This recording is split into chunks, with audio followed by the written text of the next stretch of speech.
Testing 1 2 1 2 1 2. Can you guys hear me? Hello. Good evening. Good evening. Good evening. Our MC will be here in a minute, but I wanted to put somebody on to speak with you who you had come in early to see and meet and greet, and he is on the screen. Mr. Ted Lange, who you guys know from Love Boat. He's on the screen, so he's going to speak to you now. We've piped him in. So Ted, go. You're on. Okay, can you hear me? Hold on. Can you hear me where you are?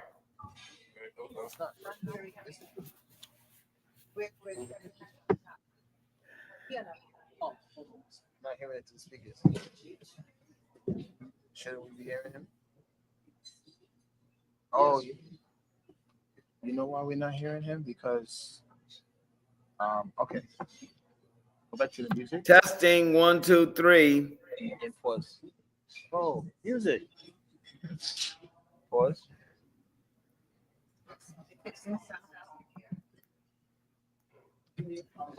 Okay.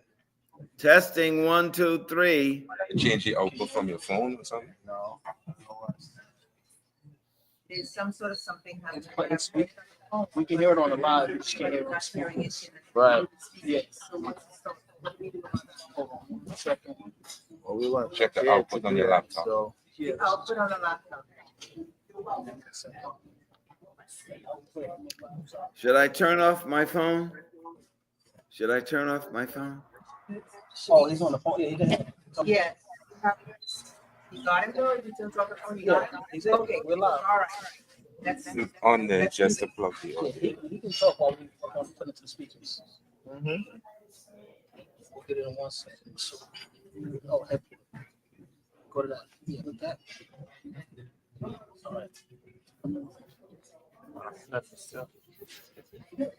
Just from the speaker, right? It should be getting something on now. See, they check the. This wasn't a part of the plan. Yeah, I know. That was my bad. There's the output and then the Zoom output. They done already check the. Yeah, headphones. Put it in headphones output. Yeah, Right? Nice, because everything's through that. Then check the Zoom output settings in the Zoom itself. Oh, Yes. oh, I'm so new to the MC. So I just wanted to say hi and make sure who works the phone. okay. Put default, and it will use the headphone. Tell them speak now and see. okay. Testing 1 2 3. Thanks, bro. Okay, should I turn off my phone or just leave it on? Yes. Turn it off. Look at that. Mine as well. I'm gonna set it to full screen now. Up here. So, All right, you're good to go. yep. Can he hear you? I think I hear you. So, welcome to this wonderful event dealing with healing and abuse. I'm sorry that I cannot be with you there this evening. I'm doing double duty. I have a play that's running here off Broadway, further down on 42nd near 9th. And because things are coming at me, I got the dates confused. Otherwise, I would be there. I would love to be there. I'm sorry I'm not there, but I want to commend all of you for coming out for this event and putting in your time and effort to make this a grand event.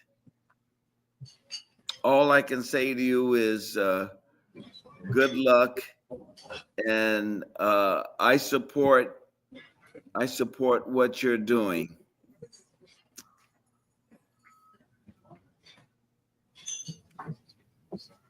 Okay?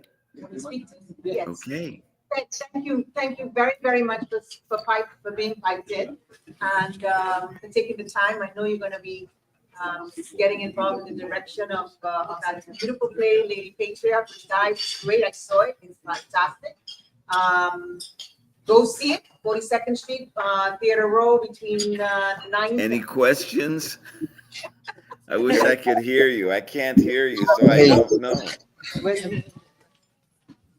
Hi. So I wanted to say, I'm going to repeat. Thank you very, very much, Ted, for being piped in, based on and also taking the time because you have to be getting ready for your 7 p.m. show, Lady Patriot on the West Side, 42nd Street at Theater Row, which was fabulous. I saw it a couple of nights ago, from beginning to end. So people, please check it out, Lady Patriot. And Ted, thank you very, very much for taking the time. I know you couldn't be here, and you would have if you could have, but you ain't, so it's okay. Love you. Thank you so much. Ozzy, Yes, can Ted hear us? Like all of us collectively? probably. I don't know. So on the count of 3, who wants to join me in singing The Love Boat? They want to A sing round the of Love Boat applause in for unison. And just for being willing to come, but Yes. just join us. Thank you. Ted. Yes, they're clapping for you, Ted. I don't know if you could hear it, but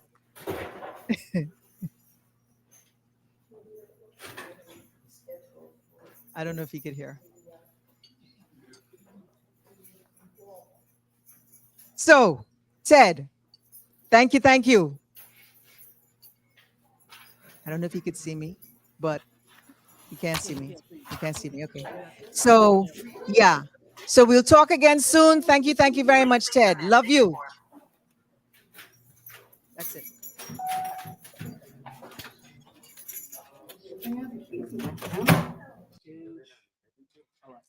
Well, I guess it's on me. Welcome, everyone. Good evening. You guys could do a little better than that. Good evening, everyone. Happy summer. We're still in summer, right? And in case we weren't, I decided to bring summer to you. So thank you. A little feedback. You guys gonna have to be lively because I'm a live one. All right. All right. You like that? Okay. I hope I don't disappoint then. Now that I've opened my big mouth. Welcome, everybody. My name is Sonia Daly. I'm going to be your mistress of ceremonies for the evening, and it is my pleasure. How about now? Can you hear me better? Maybe I think we need to turn up the mics just a smidge. How's that, Glenda? Glenn, I have my own audio visual technician in the house. Thank you so much. Everybody give me a thumbs up if you could hear me. Wonderful. So yes, thank you all for choosing to be here this evening. We're going to start with some housekeeping. I'll tell you more about myself a little later. But as you entered, the gentleman asked if you would partake in raffles. Let me tell you what we are raffling tonight. Tonight, there are 8 tickets for the Live with Kelly and Mark show. Who likes that in the mornings? I know my mother is an avid fan. So mommy, I hope you put your money in the bucket and win and take me. And there are, like I said, 8 tickets. So I believe it's 2 sets of 4 that can win. And all of the proceeds, as you probably know by now, will go to the Healing Abuse Initiative that funds 5 charities in Trinidad, Tobago, and the US. Okay, so it's an internationally outfitted organization, and you'll hear lots more about that. But just briefly, if I can, actually, I think we're going to get started as soon as we just see some more people file in and just clear the, fill the space. But I believe that the music, we're going to have some music in the beginning of the evening until we just get some more friends joining us. All right, and we'll get our evening started. Everyone looks amazing. I just want you to know that. There's a gentleman at a TD Bank employee who, when I walked in, he said, I have to tell you, you have some really good looking friends. And I was like, well, truth be told, I only know 5 of them, but you're right. They are all very good looking people. So give yourselves a round of applause for just coming out, sharing the evening with us, and we'll get started in a matter of moments, okay?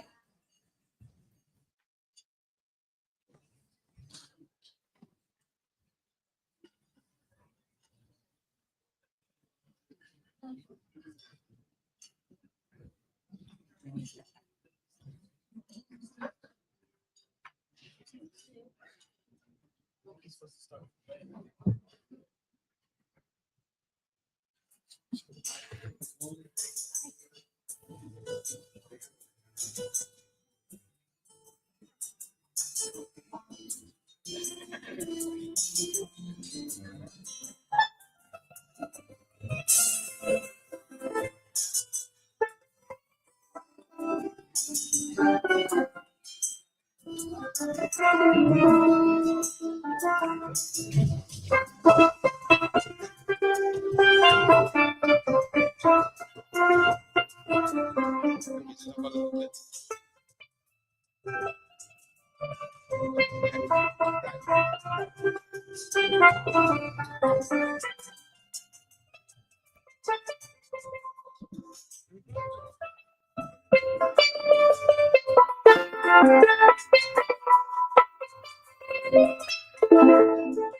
Thank you. You muted already, right? Cool. Let's go. Thank you. Thank you for that. That was beautiful. Ladies and gentlemen, I just wanted to call your attention to some beautiful artwork in the foyer, as you entered the space. If you haven't already done so, let me just set the tone. This is a networking, a awareness campaign event. So this means that you don't just talk to the person that you came here with. Okay? Is that fair? So I'm actually my memory is sharp. I'm going to watch and see who's sitting and who's talking to whom. And then I'm going to ask you if you have met one person and tell me one interesting fact about that new person. Okay, Gail Yvette? I'm calling names. I'm not shy. All right, folks. Awesome. So I think we could actually go ahead and begin our program. And I'm going to just let you know that we're going to be fluid because although we have a program and a run of show, there are programs at some of the highboy tables. But because we're still awaiting some of our guests and featured speakers, we're going to pause, listen to some music, admire the artwork, talk, raffle, let your pockets do the talking. Fair? All right, awesome. So I think in all good things, we first of all should start in a moment of reflection. And in doing so, I'm going to ask one of our beloved guests, the Pastor Terrence Kennedy of New Hope Community Church in Harlem, to come and give us some words of reflection so that we can start our evening. I don't know about you, but I clap for a pastor. I want that kind of favor in my life. Thank you, Pastor. So much. God bless you, everybody. I'm so glad to be here. Now, I'm a pastor, so when I say God bless you, everybody, I'm expected to hear something back. So let's try that again. God bless you, everybody. And what a wonderful greeting in our time when blessings seem to be far and few between, when our world is such turmoil. But we are a blessed people, are we not? We are a blessed people. I said, we are a blessed people. And no matter what it looks like, the God we serve can turn it around. I'm glad to be here for the occasion. As introduced, my name is Pastor Terrence Kennedy, and I'm a pastor here in Harlem. And I'm excited about this organization and the work that they do because there are similarities between the work that I've been doing. This year marks my 25th year of being a pastor. And since then, thank you. And since then, we've done a lot of work in the community, largely around HIV and AIDS, which kind of intersects with what you're doing with around domestic violence and healing and trauma abuse. Because when I started doing work around HIV and AIDS, I realized it was like a tree with tentacles and branches. That so many people's story was correlated to trauma and abuse and neglect and domestic violence. And our church kind of stands out in that we not only did outreach work, but we actually became an official HIV testing site. And the state didn't know how to certify us. We got our certification. The state did not know how to certify us because state certification is kind of cookie cutter. We were not a hospital. We were not a community center. We were the church. But who better than the church should be equipped to deal with trauma? Who better than the church should be equipped to deal with pain? And I was one of the testers. The other clergy were part of the testers. And we reached out to the community, and we still do that work with feeding and domestic violence and healing and loving on people, because we have a sign on our door that the Lord gave us in the scripture that whosoever will, let him come in. God so loved come on, you can help me say that. God so loved the world. And listen, you will never meet anyone that God is not concerned about. And if it concerns God, it should also concern us. I think if something is important to God, it should also be important to us. And so I'm here, and I'm glad to be here. I also here, I was asked to talk about an event that I'm doing. I'm doing a live recording on the 21st of September. I can give you out some flyers. And Lady Tremaine Hawkins is coming from California to record with me. Yeah, y'all know Tremaine Hawkins. Y'all know the Hawkins. Anybody know the Hawkins? And some wonderful singers. But I would like to share that information. I'm over here. You could come and get some from me, or I can pass that out. But can we pray? Can we pray? Am I talking to a praying people? I said, can we pray? Now, I'm a Christian, so I'm going to pray the way I know how to pray. I respect everyone's faith, and if you do not pray in the name of Jesus, I respect that. But because I'm a Christian, I'm going to be authentic in my prayer. Is that okay? Let us bow our heads. Lord, this is the day that you have made, and you commanded us to rejoice and be glad in it. God, sometimes the days come and they bring things that we find it hard to rejoice in, but we do not rejoice in the circumstances or in the lot of our days, but we rejoice in the God who made the day. God, no matter how fancy, no matter how smart, no matter how intellectual we think we are, not one of us in here can make a day. And so we praise the God who makes the day, who causes the sun to rise, and who causes the moon and the stars to shine. And we say, thank you, Lord. It's just another day that you have kept us. It's another day that you have provided for us.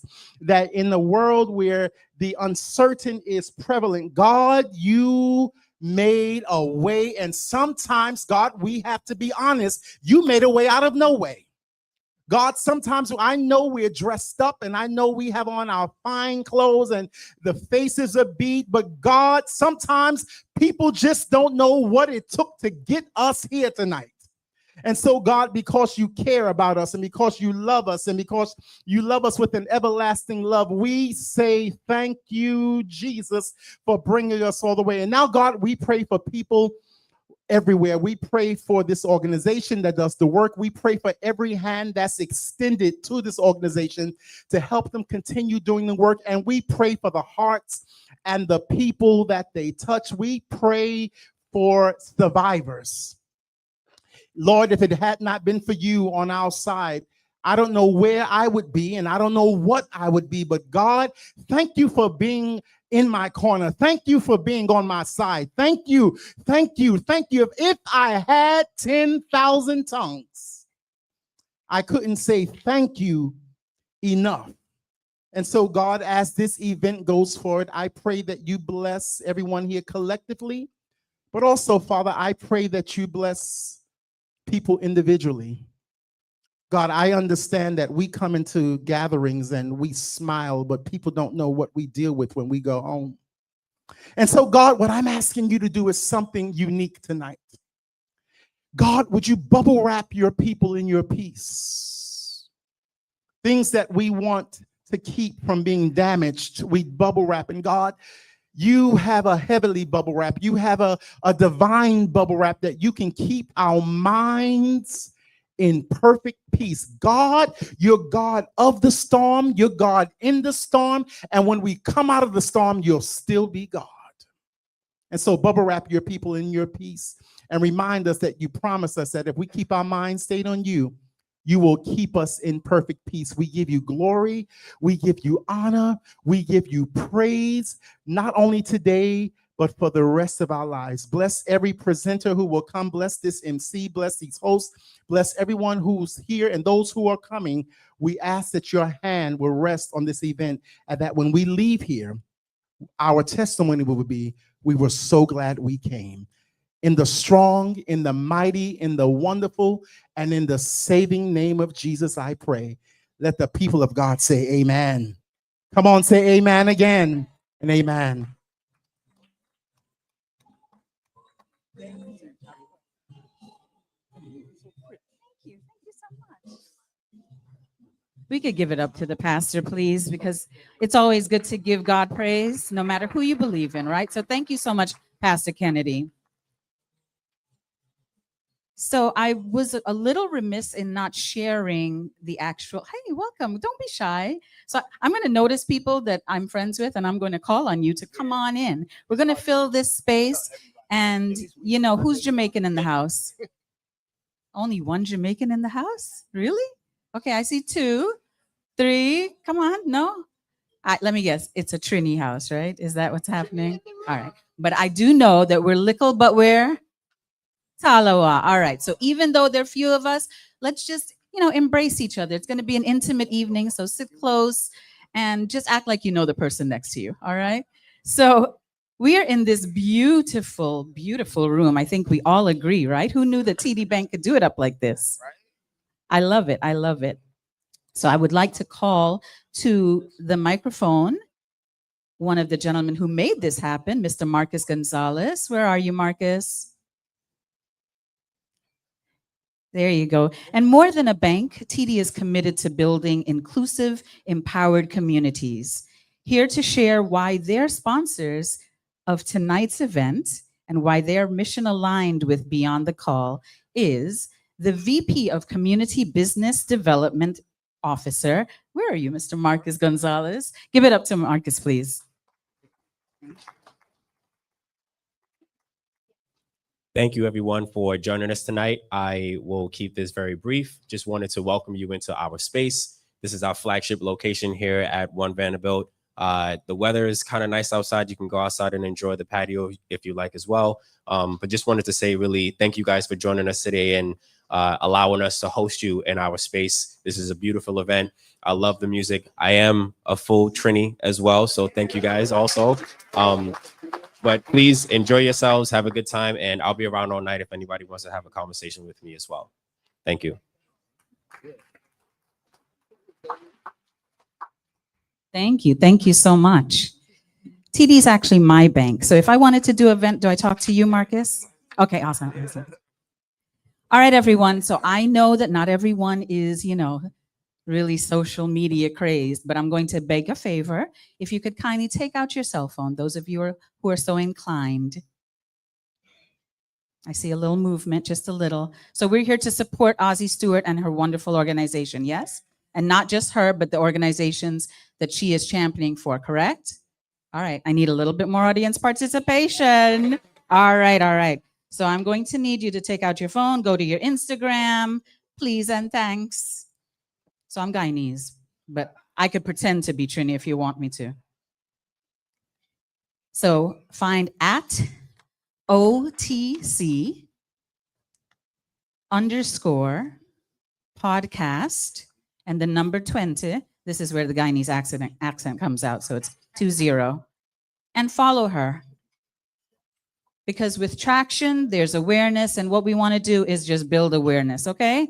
So become a friend. I know you're already a friend. That's why you're here. And we give you thanks for just joining this evening. But that's one.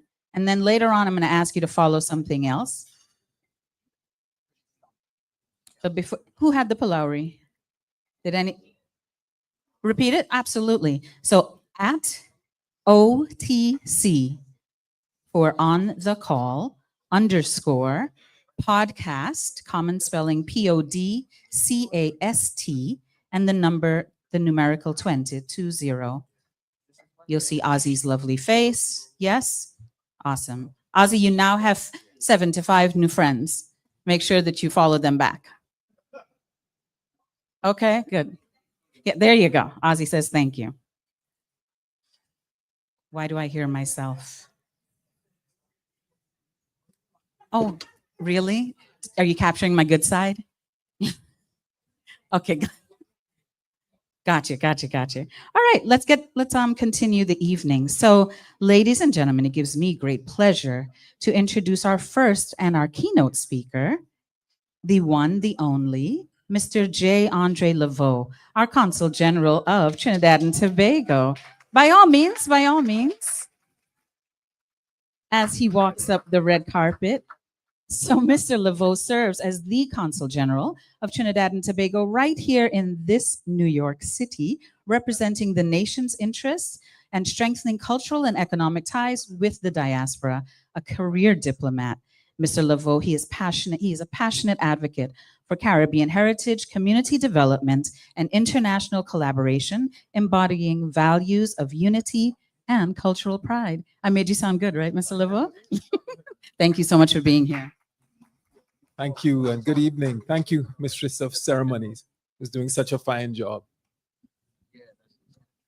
I greet you on behalf of my wife, Haley, and the staff of the Consulate General of Trinidad and Tobago here in New York. Is everybody doing well?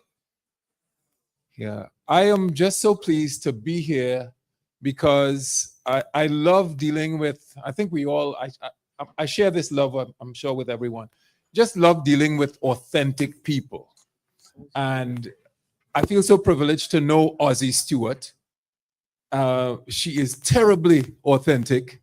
She's real, and it makes her reliable. You know that once she tells you something, she means it. And I'm so glad that TD Bank and so many supporters have decided to get behind her with this incredible project that she's on to. I see it in a way as sometimes a bit thankless because Ozzy is dealing with some hard issues. I think she actually calls them hard issues on the call podcast. And she's fearless in going into these issues. And tonight, dealing with abuse, you couldn't be more on point and more timely. And I congratulate you for that. I'm here really, of course, not as an expert or not a survivor of anything really. But I'm a human and I must have faced some kind of abuse. And I know in some ways where Ozzy's coming from. My perspective really is as a foreign service officer, as a diplomat, and diplomats don't just represent. What they do really is that they go about, they learn best practices, they learn how things are done in other countries, they learn to extract wisdom from other cultures and so on. And I've been fortunate to have those experiences. And I must say that what I gain a lot, what I've gained a lot in my career is they pertain really to issues of humanity. That's what I find myself observing quite a lot. How do humans make it? What do they do? What are their attitudes? How do they handle difficult situations and that kind of thing? And when you think of the Caribbean, and the lovely people that come from the Caribbean, you don't normally think in terms of abuse coming in the same sentence as Caribbean. Am I right? Yeah. But it forces me to think, because abuse is so current, and the various forms of abuse have been alluded to already. But it forces me to think of what's running through issues of abuse in the Caribbean, as he puts it, in the West Indian spaces. Well, our Caribbean reality really, and I'm not going to proffer any kind of theory or anything like that, but I'm just going to make one observation, and that is, we're characterized by a striving for development, something that we conceive of as development. That goal, that transformation that we are looking for. We probably can't fully define it. We probably won't know when we are actually developed, but there is a striving to move, to advance, and to move from where we are. And if I may make an observation, because the target is not quite defined, what we may tend to do is get caught up in what I refer to, and this is not any social science term, what I refer to as a sort of a catch-up syndrome. I think what we do is we look at others and we keep comparing, and we're just aiming to catch up to them without actually defining what we're looking for, what it is we're actually chasing. And I think that this brings about a kind of abuse, a kind of neglect, a kind of let us say destructive habits that I think retard us. Sometimes we see education as like a like a high jump. Several people or many people may start making that cut, and then what do we say? Well, then if everybody's making it, then maybe that's not the right target. It's not the right level. We need to make it harder. And anybody could identify with what I'm saying? Yeah. Okay. So the issue really is the right kind of comparison. And I think that if we can firm up our sense of who we are, we will compare ourselves much less to the wrong kinds of people, the wrong nations, and so on. Okay, so I just want to highlight 2 points that I think that also run through this sort of a tendency to neglect and to abuse. Oh, thank you. I thought she was coming to tell me that I'm over my time. But I know I must be close to it. So just 2 things I think just tend to run through our march toward advancement, and how what results, the negative results that come. And that is very often, I think in the Caribbean, we conceive, I don't know if it's because we're small, we conceive of a limited space.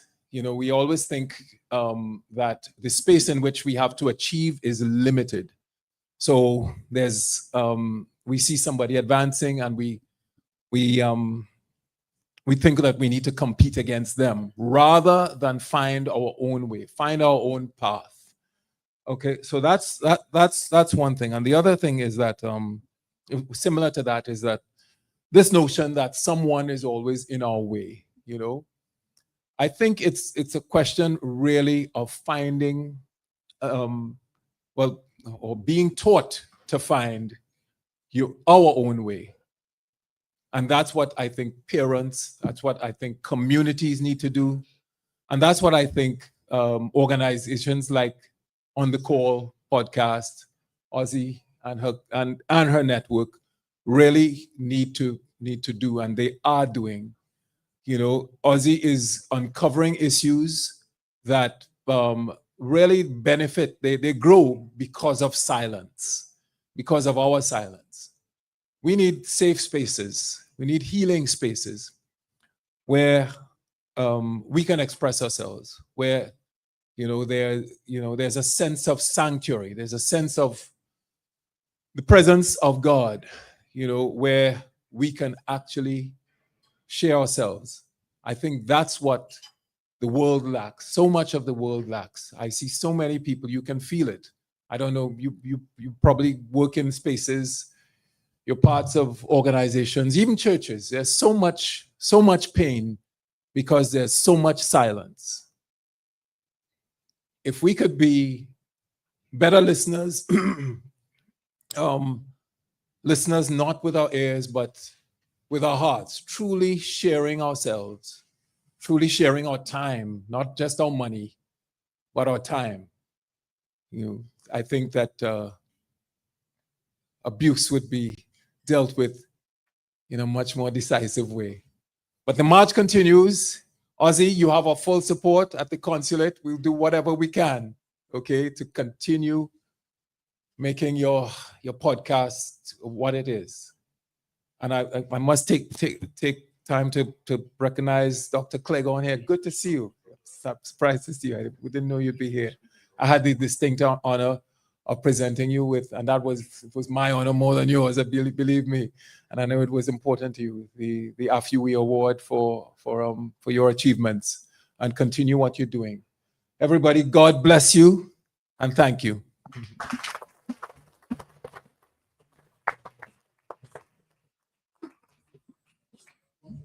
Thank you so much, sir. I got you. Thank you so much, Mr. Laveau. Thank you. Everybody give the Consul General another round of applause, please. And if I may, I would just like to engage with you just for a moment and see, and not make this like your standard cocktail. Oh, I see more friends coming in this space. I love this. Thanks for just coming because of me. I appreciate you. What did you take away from what Dr. Laveau said, Mr. Laveau said?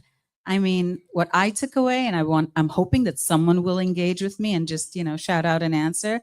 But for me, is just to embrace that although we're of Caribbean descent, heritage, what have you, what we're doing, or what Ozzy has done with the help of her supporters, is create a safe space for us to actually talk about abuse, something that is not commonplace, or even expected in our, I know growing up, this was something that you don't talk about. You don't address it. You pretend that it didn't happen. And by virtue of just, the years on the trees in the room, if you will, I think I owe all of you a round of applause for stepping up to her call to action and addressing the issue. So thank you so much, Ozzy, and board members of, she's giving me a peace sign. Anybody else wanted to weigh in, like what you took away from Mr. Laveau? Just one thing. Yes. Barbara, go ahead. You could shout it out.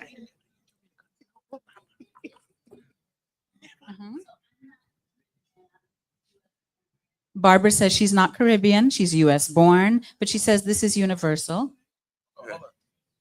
What's that? Hold Oh. on, hold on. Hold on, there's a mic coming. They can't hear you. Thank you. It's universal.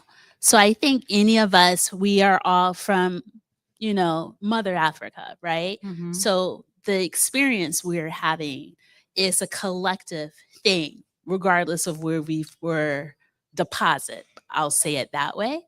So for those who are deposited in Jamaica or Trinidad or, Alabama, et cetera, I think a lot of the trauma is a very collective trauma.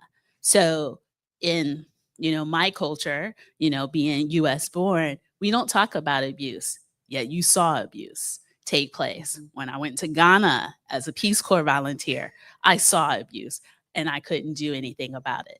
So I think it's a universal thing. Thank you for that, Barbara. Thank you. Yes. I think the mic is coming. Oh, I just wanted to add something as well, Sure. if you don't mind.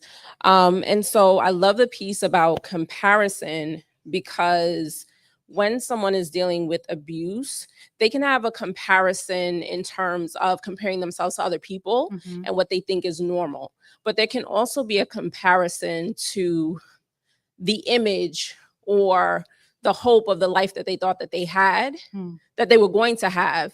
And in not having that, it keeps them in more shame and keeps them in more upset. So I love that piece about comparison, which would urge all of us to be in the present and to be in the moment, past whatever has occurred. I love that, Christine. Thank you. Thank you.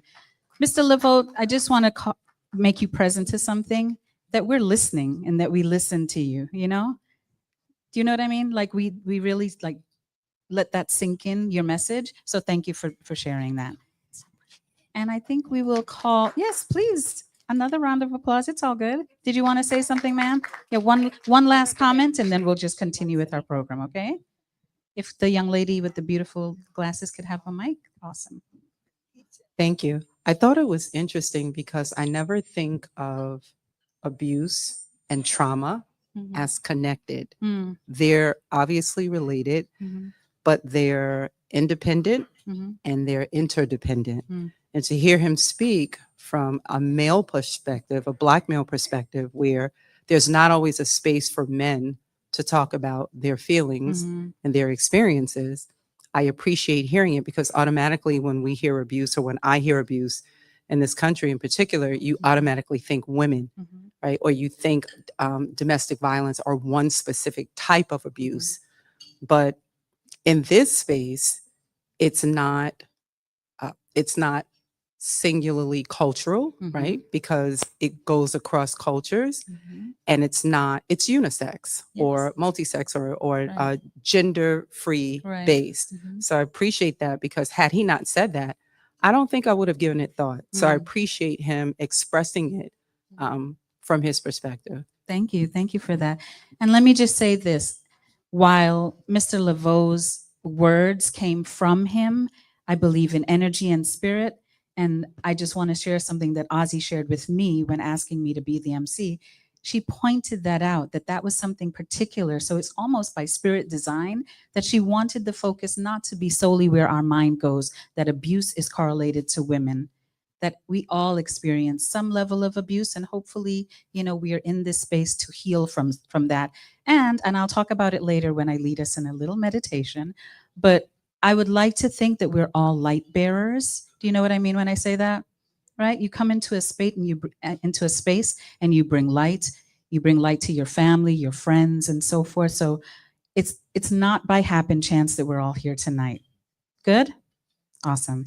So allow me to introduce to you one of the very esteemed board members of Beyond the Call, Dr. Farley Cleghorn, who is a global health leader and, please don't boof me because I might just beat up this word, epidemiologist. Is that all right? Did I do it? Okay, awesome. So Dr. Cleghorn is an internationally respected physician, epidemiologist, and health diplomat with over 30 years of leadership in global health, How that's possible, because he only looks like in his early 50s, is beyond me.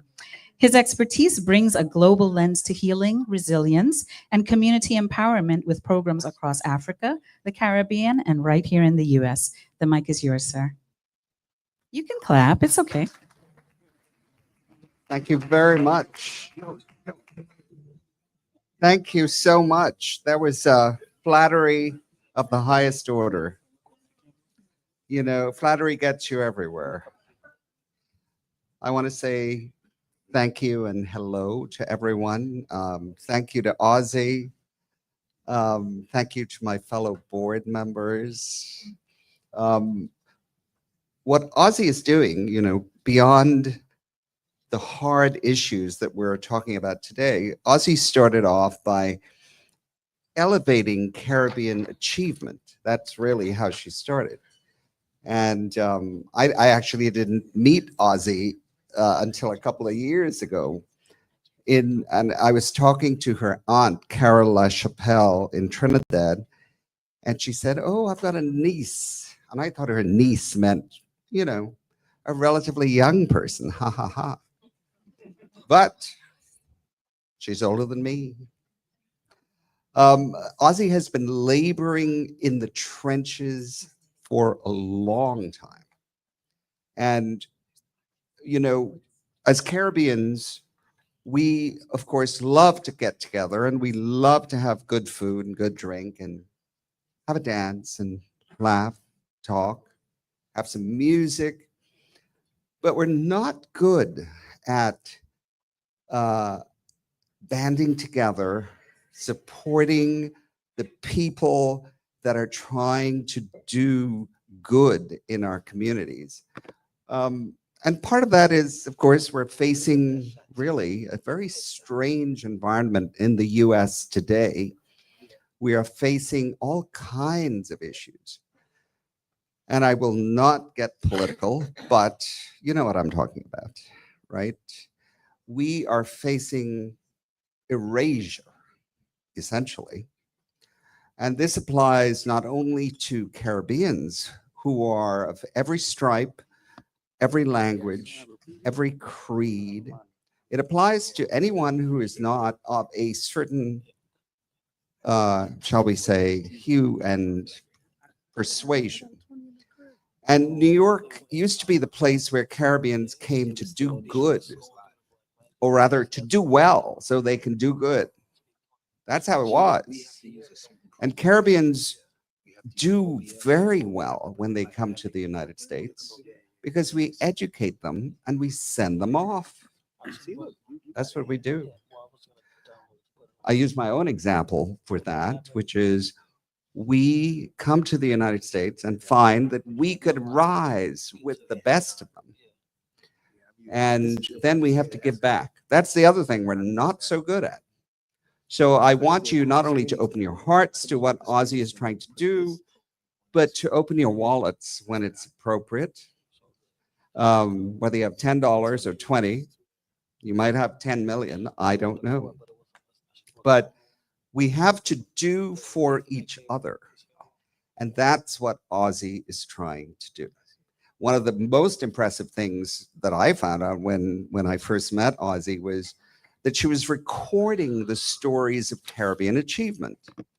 And there are people who are in their 90s. She did one last week of Professor George Allain, who was twice director of the Pan American Health Organization. He's 93 years old. And he's from Barbados. And I hope she will be doing I'm from DC, right? So I'm kind of DC centric. She's going to be doing soon Von Martin, who for 48 years has run the Caribbeana show on WPFW, Jazz and Justice, from DC, 48 years. That's his only profession. It's wonderful. So having said that, I am supposed to do something here, which is my co-speaker, David John, unfortunately, has come down with something. We're both doctors, so I say, physician, heal thyself. And he hasn't done that. But I am here to introduce a couple of people. And according to the program, the first person I should introduce is, yes, Dr. Tulsa Knox. Tulsa Knox. Tulsa Knox is a licensed psychologist dedicated to advancing mental health, resilience, and healing within diverse communities. Yes, with a focus on trauma recovery and holistic wellness, she empowers individuals to transform pain and into growth, offering pathways of restoration that align with Beyond the Call's mission of healing through culture and community. I would like to welcome Dr. Tulsa Knox. Come on up. She's just here. She gets up there. Thank you. It's more than a pleasure. Thank you so much, Ozzy. I appreciate this opportunity to speak.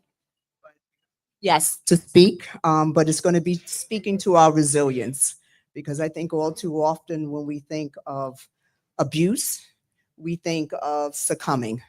And what we do know in Caribbean and in African Americans is that we got resilience and we have grit, okay? And all too often, you know, we do need to process our abuse. And we, in order to make sure that the abuse doesn't go into trauma.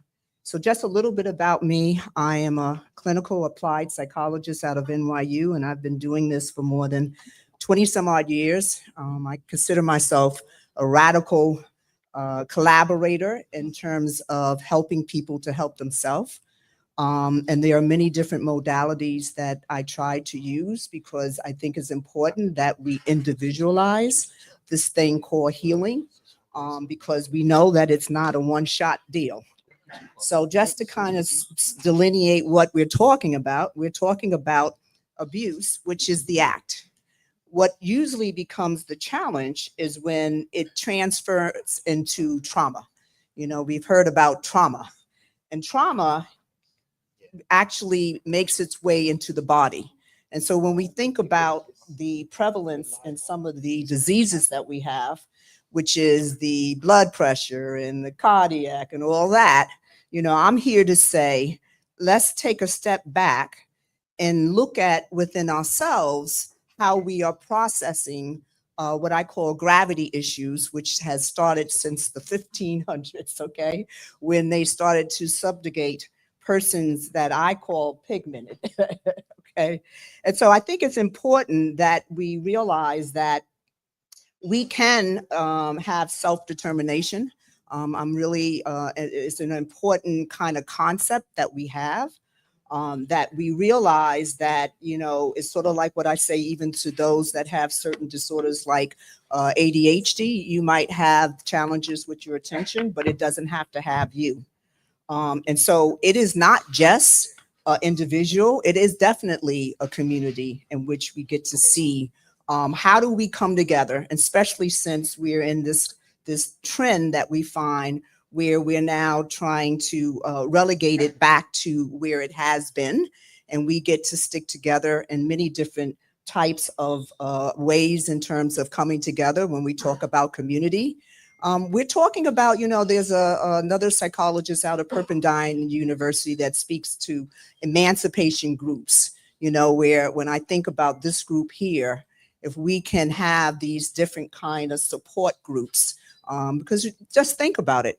Each time we hear some things, we get to be re-traumatized. You know, when they say, you know, one of the things that I remember feeling my body when he said that, you know, it wasn't that bad, you know, and I said to myself, you know, we know that, you know, it wasn't that bad is dismissing, and we don't want to go back there. We can't control what is going on, but we can control what is within ourselves. So it really does start with awareness. And so I'm so glad that we're all here because we need to check our own awareness. You know, when we start to talk about safety and some of the other components that Mr. Ozzy has wanted me to speak to, I want to start with you. You know, you get to take some time within yourself, particularly when we're hearing some of these disparaging kinds of rollbacks with diversity and equity and inclusion. We need to check ourselves. So there's another psychologist out of Penn State that he calls it, you know, your CLCBE, which is calculate, you know, on a scale of 1 to 10, and that kind of goes into my first column. How are you feeling about that? You know, we tend to dismiss that, oh, he didn't say that. Yeah, he did. Okay. So, but we can't stop that. You know, that's kind of going under the auspices of what you can and cannot control. The next is locate. And this is something important that might be related to the medical piece. Locate where in your body are you feeling that?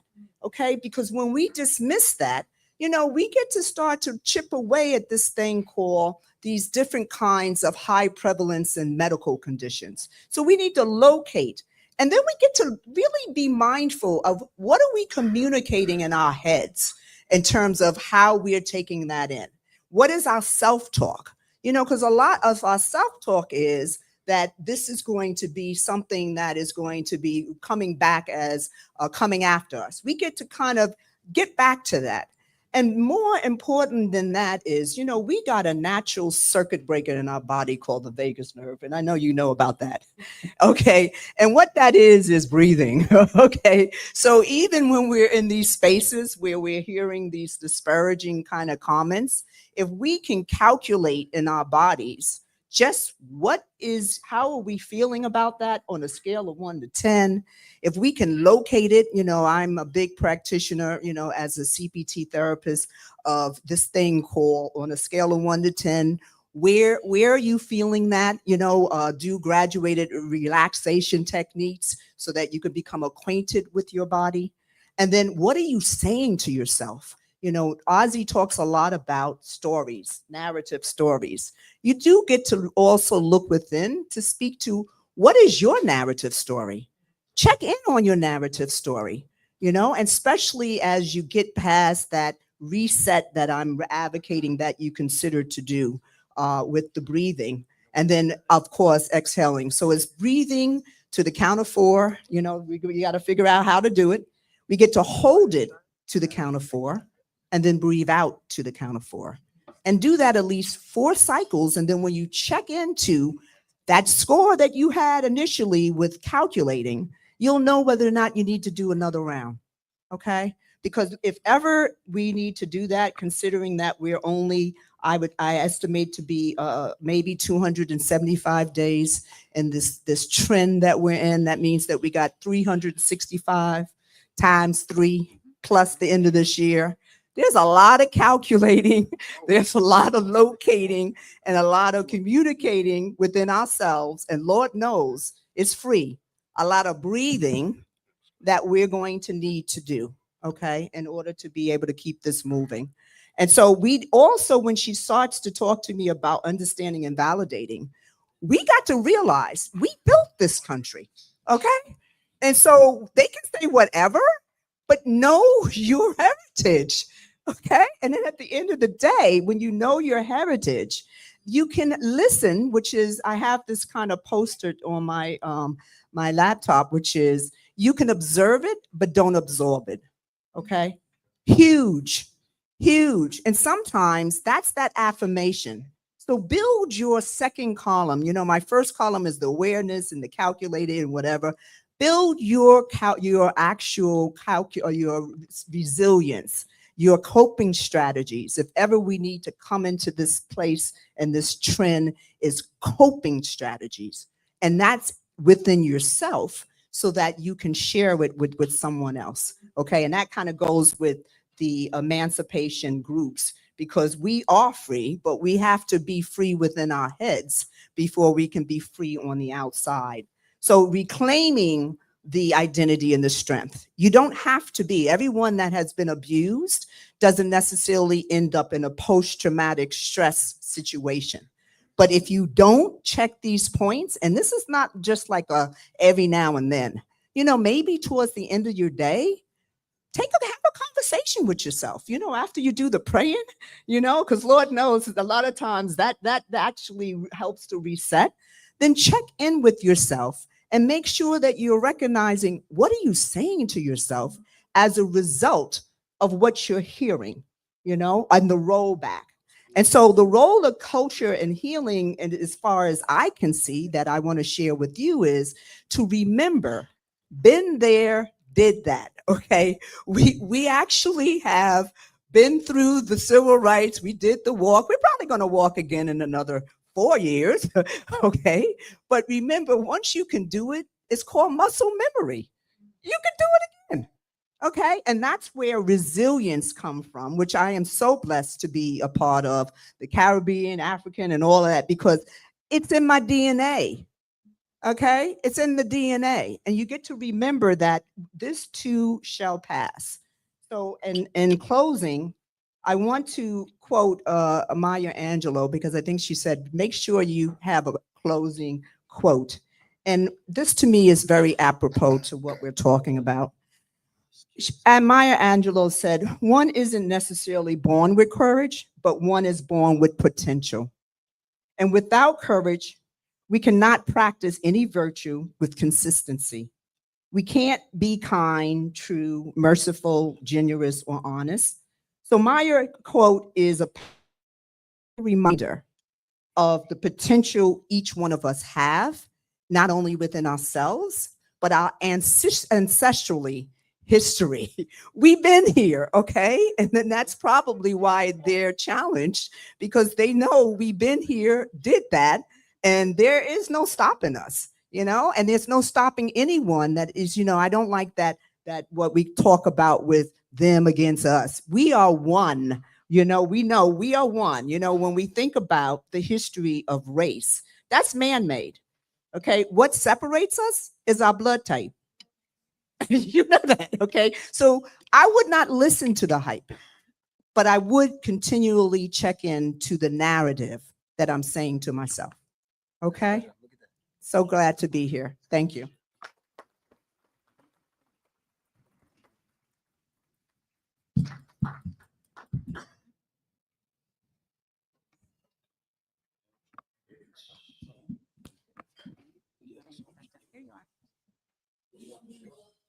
Well, we want to say a huge thank you for that insightful discussion by Dr. Knox. We're going to continue right along unless anyone had a burning response. Does anyone have a burning response to Dr. Knox? We have treatment for the burning. Bring the mic. Well, we'd love to hear what you have to say.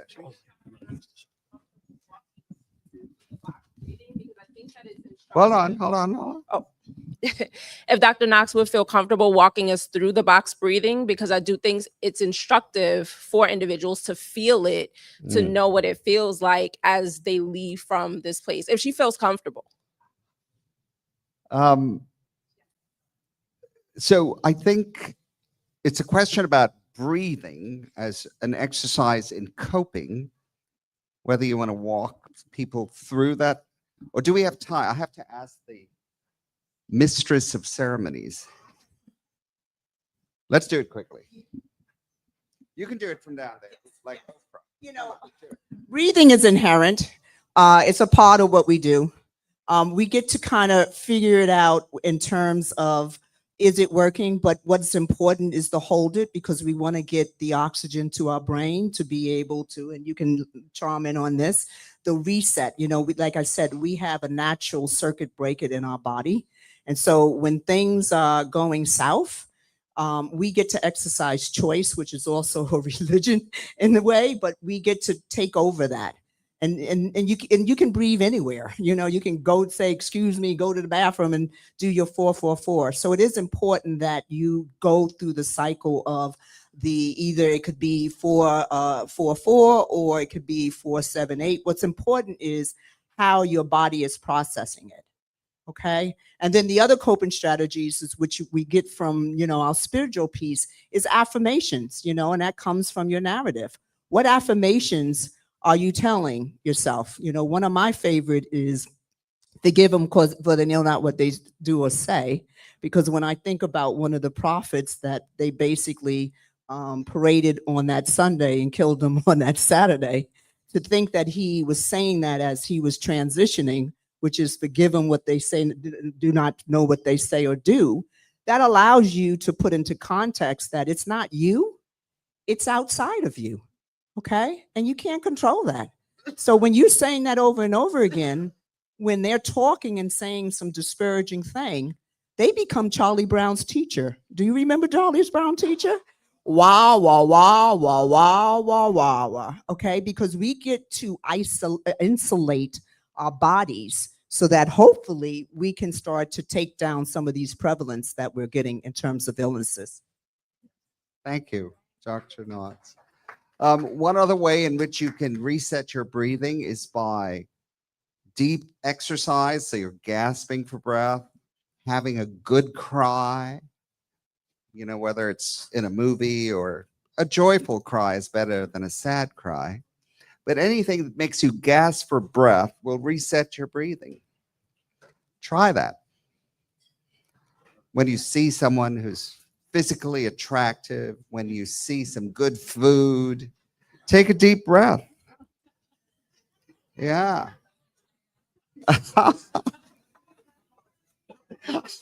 Yes. Okay. I should tell you I'm gay.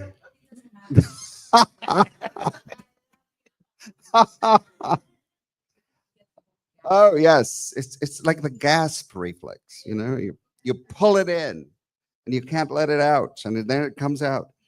Okay, we're moving on to the next speaker, Eduardo Archer, executive therapist and family counselor. Where is Eduardo? He's right over there. He's a trusted executive therapist. We need to understand what that means. And family counselor who brings decades of experience helping individuals, couples, and organizations navigate conflict and rediscover balance. And so, Eduardo, you have a big job here. How are you? I'm doing well. Yeah. You are. I love it. I love it. Thank you so much. Thank you. So executive therapy. Yeah. Thank you so much. I'm looking forward to this. In fact, I just want to greet you all. It's so good to see you all here and to see how this movement, Ozzy, bringing together people from all touches of life. And that means a lot. And so here, you know what? I actually just want to just lean right into this conversation this evening. Dr. Knotts did an amazing job at giving us quality psychoeducation about mental health and how to move and grow in that. I want to take that baton and pick it up where she left off. One of the last things she said is she highlighted our inheritance, our heritage, our DNA, the fact that we have muscle memory from where we've come to project forward and where we're going. And this evening, I speak not just as a professional, an executive therapist, but I speak as a son of this heritage. I speak as an individual that watched my parents suffer and fight and get through the imbalance and instability of navigating from Haiti into Canada into New York into Florida and all of this so that they can hand me the baton. And the baton could look like art. It could look like music. It could look like a connection. But for me, it was culture. It was community.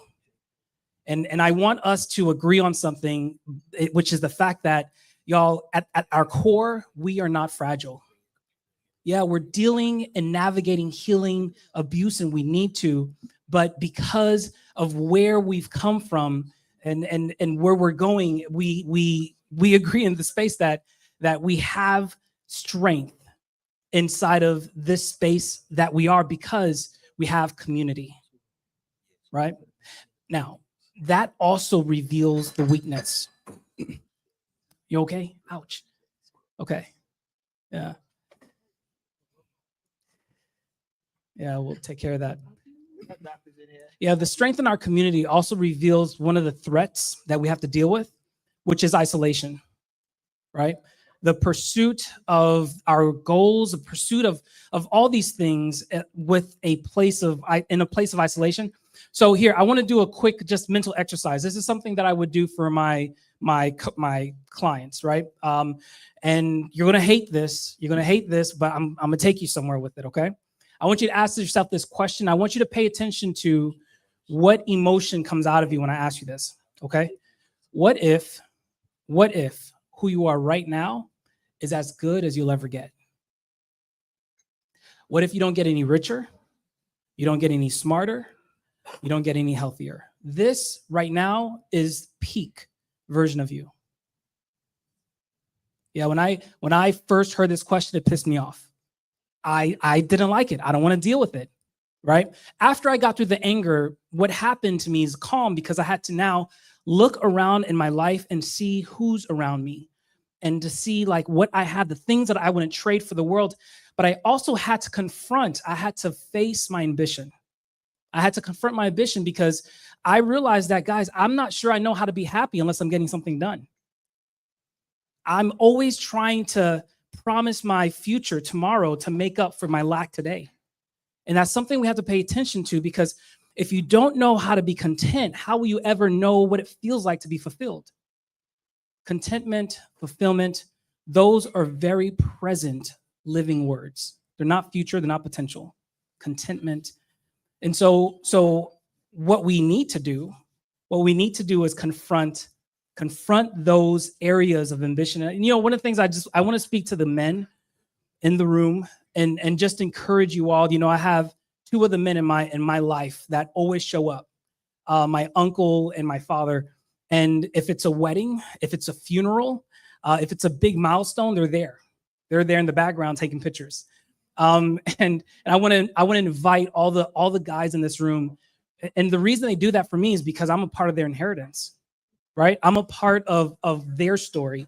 I want us all to adopt a story, an inheritance, find a movement, find a mission that means something to you. So how do we fix this? How do we get ahead of it? Because if we can heal ourselves and move towards that healing, we can heal our community. We can actually move forward in that. So the first word for sure is going to be the word presence, right? If you take a look into the book of us therapists, and you look at how do we treat anxiety, depression, even trauma, one of the roads that we have to cross at some point is this issue of what Dr. Knox highlighted, which is awareness, right? This issue of being right here, right now. Like, come back, don't live in the past, right here. Don't be so worried and anxious about the future. Right here, breathe, grounding, all those things help settle you right now. And I think that's something that we can do right now this evening. And remember, if I can heal myself, I can heal my community. When you dance to the music, I want you to dance without apology. When you are connecting and laughing, I want you to throw your head back and enjoy that moment without apology. Practice what it means to be content. Practice what it means to be right here. No apology.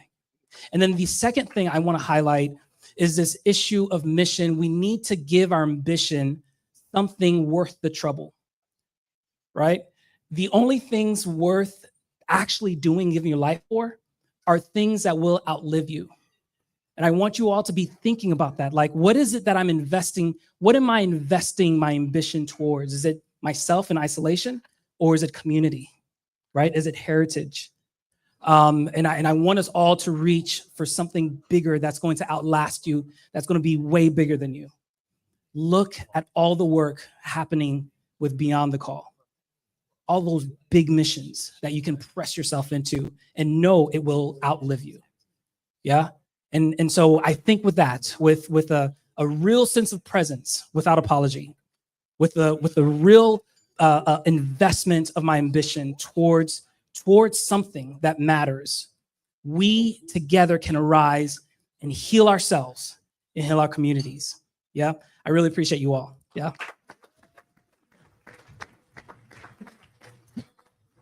Thank you so much. Give it up for him. Thank you. It's one of the one of the fundamental precepts of medicine and provision of medical care is you try to align the provider with the patient. And in Caribbean communities, I think we are not too hung up on that. But sometimes it makes perfect sense to have a Caribbean provider to help address Caribbean problems. And this is something that, of course, it's really a pipe dream because we just don't have enough of them in the places where there are lots of people. We have a lot of Caribbean people like me who has, gone to DC and been at the NIH and really done stuff that doesn't connect always with the people. But we've just heard from these wonderful people who are doing work in our communities. So the next part of the program, Dr. Carlos John is not with us. He has COVID, I've been told. And I just want to remind you, I got my COVID boost 3 days ago. It's the new Pfizer boost, so it takes into account circulating strains. COVID still kills 500 people a week in the United States, okay? Just remember that. They tend to be older people who've never been vaccinated. Do not be one of those people. Just get the vaccine. Now, the sad part is that I have to say, as a member of the Infectious Disease Society of America, that we can no longer trust the guidance of our official government agencies. I want you to try to understand what that means, okay? We cannot trust the guidance of our official US government agencies. Just think about that. In 75 years, this has not been the case. So who do we trust? Well, there are organizations that represent people like me, like the Infectious Disease Society of America. You can trust them. They're physicians and nurses and other healthcare workers that represent the pediatric population of America. You can trust them. I never thought I would say trust the American Medical Society because 100 years ago, they did not admit Black people. But guess what? They have changed. So yes, you can trust the American Medical Association today. You can trust certain state agencies. One of them is New York State, and the other is New York City. They actually have independent public health agencies. So yes, you can trust New York. Yes, you can get your COVID vaccine in New York. I had to go to Virginia to get my COVID vaccine, which was kind of crazy because Virginia is like the old South. And DC is like FU.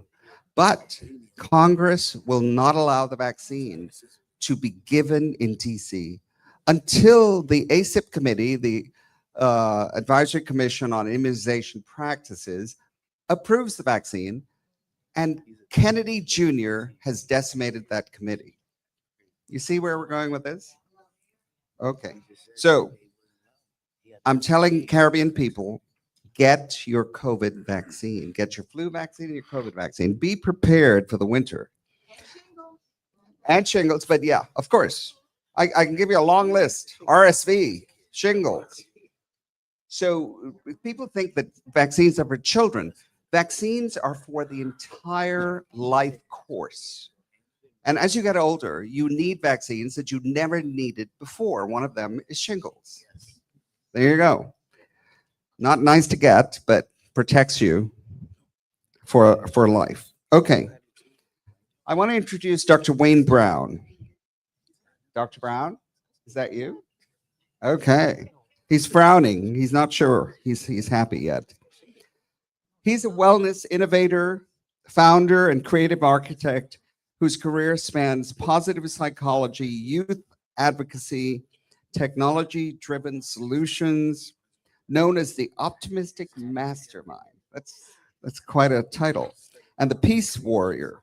He integrates human-centered coaching with emerging AI tools to bridge personal growth and innovative solutions to abuse and trauma. That sounds like something we all need. So welcome, Wayne. Come on up. Thank you. Yep. So can I ask you something? All right. Can you reintroduce me? But I just want to ask you to do one thing for me. Yes. Dr. Wayne Light Brown. Okay, the light part is very important. Dr. Wayne Light Brown. And as you can tell, he is light brown.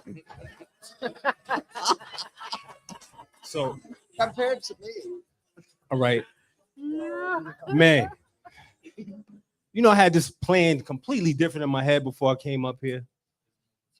But it's about us being present. About us being present. About us being able to speak up for who we are, for our name. It's interesting that the nature just changed, and like before there was a light.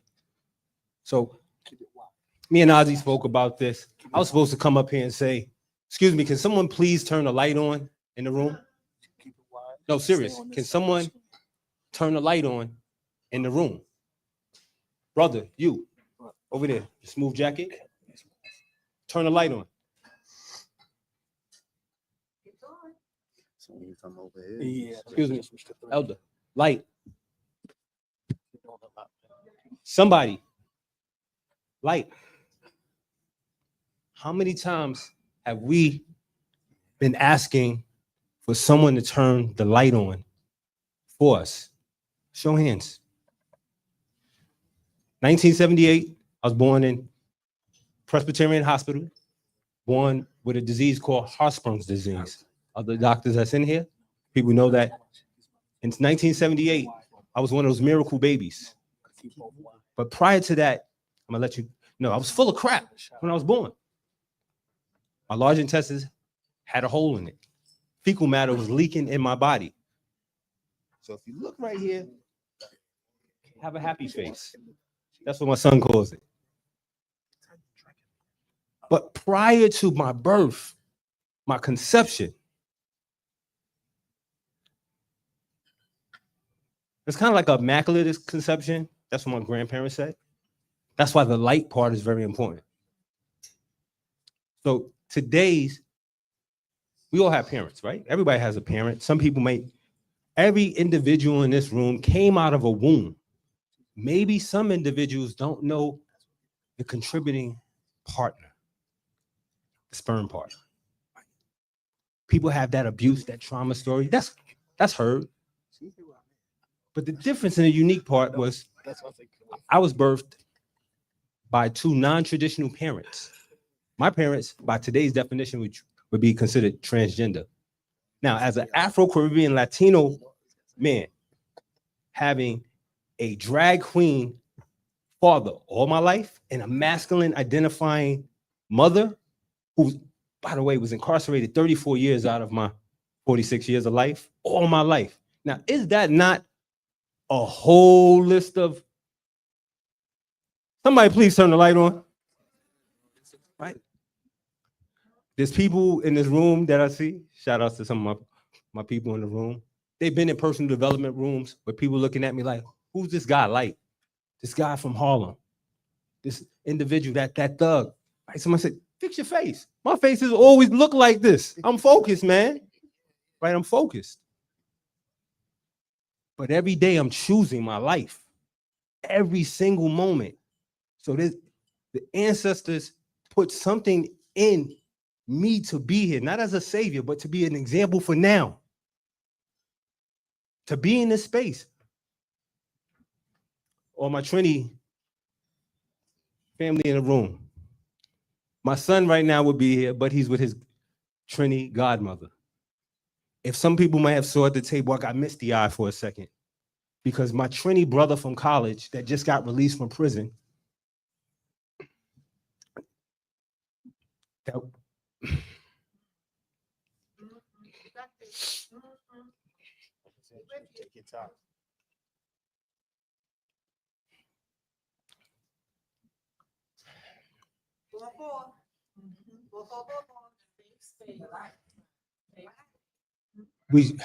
he said something to me that was so brilliant. He said, brother, they don't know how much violence you've been through to be so peaceful. And then I said, but why is it that since I've become a doctor for the first time, I feel like a nigga?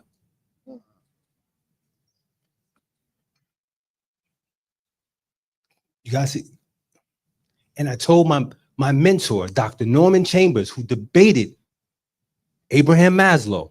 See, people didn't know that brother Dr. Norman Chambers, 91 years old, debated Maslow because self-actualization and transcendence wasn't a part of those hierarchy of needs. But there was a brother in that room, young in that moment, that said, there's a flaw in your plan. There's something that's missing in your echelon. But little would I know I would get placed in Dr. Norman Chambers' office in San Diego 13 years ago amongst another group of brothers. And then see my future beyond where I said, hey, you know what? I got my undergrad, but I don't think I'm worthy, or I don't think I can still see myself past 16, past 18, past 21, past 25, 30. Although I'm looking at grandfathers, great grandfathers, but this is the internal dialogue. This is the conversation every single day. We're still speaking as a doctor. The church may not embrace my truth and my conversation. The mosque may not embrace my conversation. It's an honor to be here as an entrepreneur of 20 years. When Ozzy made the call, just show up. That's what we're supposed to do. But not for me, but it's for us. We're all light. So why the light is so important, it's not about me. We all light. Who Dr. Wayne Light Brown is for this time, for these youth, is an expert through life experience for conversations, raising another young person. I'm a single father, 14-year-old, sole custody, homeschooling my son. Entrepreneur. Still a human being, still go through real life stuff. But what's missing is the real support, the ear, right? The support. Like, how many times have we spoke to this week, the past 2 weeks? So I'm inviting each and every one of you in this room. Can I get everyone to raise their hand for a second? Okay. I'm inviting you to support Sister Ozzy financially. Right, call to action. I want you to be uncomfortable. I'm inviting you to be uncomfortable today. Not to abuse yourself, okay, financially, because sometimes, we go shopping now, right? I'm inviting you to be uncomfortable with your generosity today. I can guarantee that it's going to reciprocate, it's going to pay forward, it's going to come back, because you got up, you came here, not just to be fed this way, but we're here to honor and celebrate the call that's been put on your life, for us to all be here, for you to continue to bestow that. And that is why we're here. So thank you. Thank you, Ozzy, for allowing me to be complete with something I didn't know that I was missing.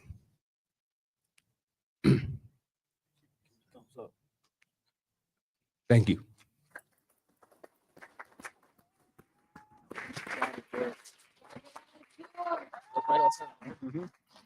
Give it up for Dr. Light Brown. Cheese, you got him? Thank you. Well, he got a rise out of us. The next speaker is a friend of mine. Where is he? Anselm, where are you? I'm blind up here. Anselm Douglas is a Trinidadian Canadian singer who remembers Who Let the Dogs Out. Grammy winning song. That is Anselm. Beyond fame, he advocates for social change through music on abuse and injustice. Songs like Abuse and Silent Cries give voice to the voiceless with healing power. And this really speaks to, we just heard from Light, using his vocation to help understanding issues related to Caribbean peoples. And you can do that through music, because music is a form of not only art, it is a form of love. So Anselm, what can we say? Every time I get a WhatsApp from him, I'm like, okay, I need to go to the gym, train, figure out how I'm going to dance to this. Yes, this one. Brother. God bless you. Good evening. Good evening. All right, all right. I want you to give a round of applause to all those speakers who went before, to our mistress of ceremony. She's doing such a fine job. I have been trying to bring awareness to domestic violence and spousal abuse for some time. I want to do a song for you that I wrote 20-something years ago. So that's how long I've been at it. Because I grew up in a time, I grew up in a time when domestic violence, believe it or not, was kind of commonplace. It was not uncommon for a man to beat up his wife and brag about it in the rum shop the next day. That was not uncommon. And believe it or not, there are a lot of men who are victims of domestic violence, spousal abuse, but we keep it quiet. Because how could you go on the construction site and say your wife beat you last night? So we suffer in silence, a lot of men. We suffer in silence. And I think what Ozzy is doing here is a really good start. Well, this is about healing. And healing is about, I'm not a doctor, but healing is about sick people need healing. Hurt people need healing. And funny, hurt people hurt people. So the hurter is a sick person who needs to go lie on the brown couch and talk about his or her problems. And the hurt, or the hurtee, also needs healing.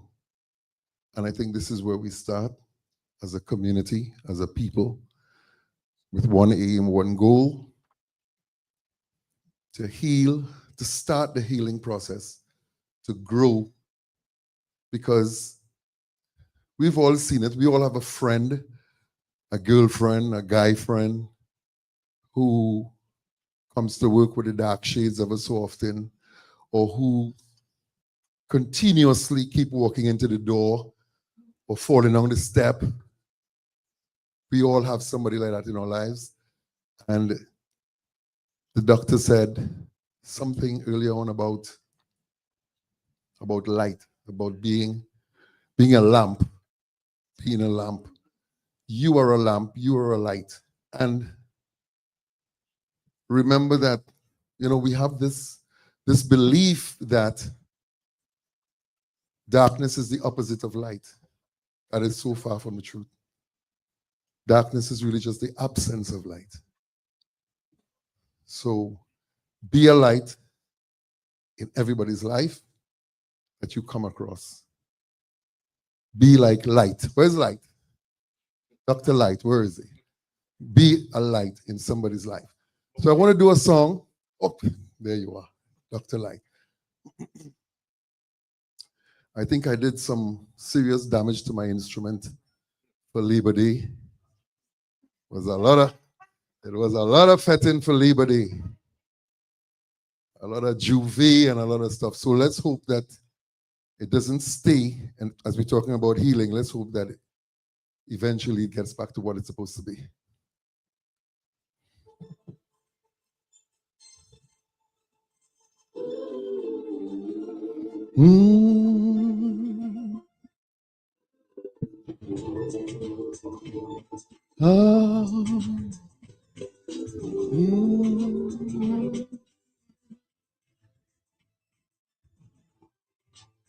Whoa, whoa, whoa, whoa. A scream rings out in the night. That means dark shades tomorrow. Whoa, whoa, whoa. Neighbors turn a deaf ear to she plight. Yeah, they crank up their stereo.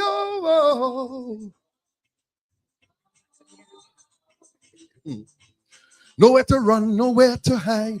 Not one person to take she side. So now we free to flex the muscles on she. Whoa, what a sad situation. A man beating up on the woman. And then the next morning still saying, I love you, baby. Hey, that is your granny, you're beating boy. And that is your sister, you're lashing boy. And now I'm sure that in the core of your brain, you're sick, you're sick, you're sick. That is your nanny, you're kicking boy. And your sister, you're slapping boy. So like a drug addict, you should seek some attention quick. Now the children scared till they're weak. They huddle up in a corner. Yeah. They're watching how their mother you real treat as you kick and abuse her. But as they weep and tears they shed, in their heart they wish that he was dead, because that way they wouldn't have to deal with this pain. But you in your violent stupor, blinded by your rage and anger, while you're half killing you know you're hurting your kids again and again and again. Hey, that is your granny you're beating boy, and that is your sister you're lashing boy. And I was sure that in the core of your brain you're sick, you're sick, you're sick. And that is your nanny you're kicking boy, and your sister you're slapping boy. So like a drug addict you should seek some attention quick. Whoa, whoa, whoa.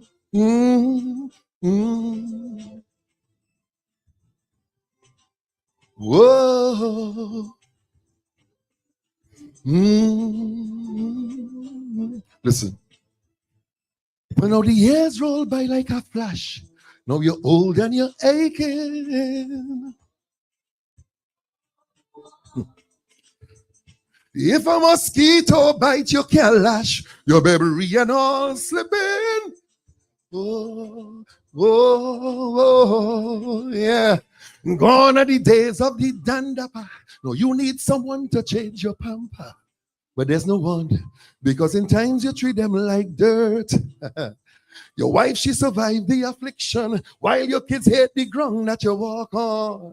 All and alone, now it's you who feeling the hurt, the hurt, the hurt. Hey, that was your granny, your beating boy, and that was your sister, your slapping boy. I know for sure that in the core of your brain, you're sick, you're sick, you're sick. That is your nanny, you're kicking boy. And your sister, you're coughing boy.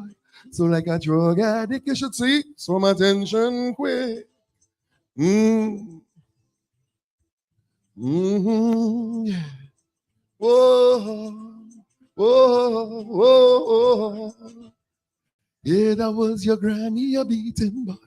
And your sister, you're slapping boy. So now I'm sure that in the core of your brain, you're sick, you're sick, you're sick. That was your nanny, you're slapping boy. And your tanty, you're kicking boy. So like a drug addict, you should seek some attention quick. Thank you.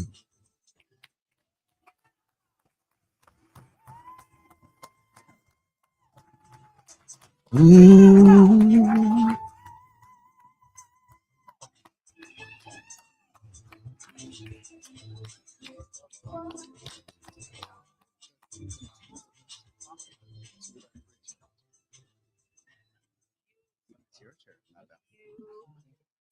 Thank you so much, Mr. Douglas. That was, I don't know, I want to say it was beautiful, but it was much more moving than beautiful. Thank you so much.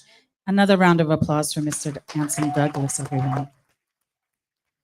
So I don't know if those of you, I don't know if anyone noticed some of the words that were promoted on the screen. Did anybody see one of the most recent ones?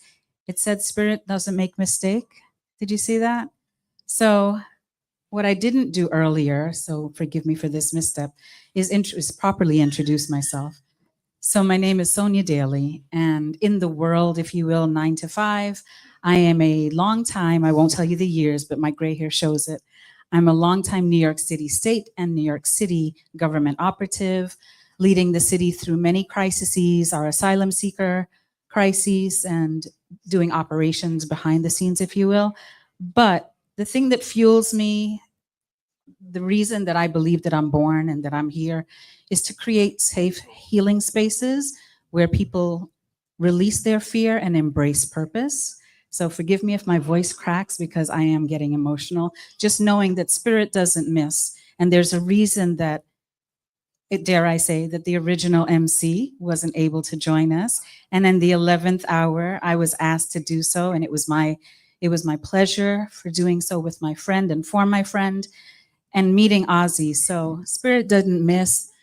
Everyone's talk this evening literally spoke to the 2-minute guided meditation that I'd like to take you through, that I will invite you to participate in. Whether or not you believe in meditation, feel free to join.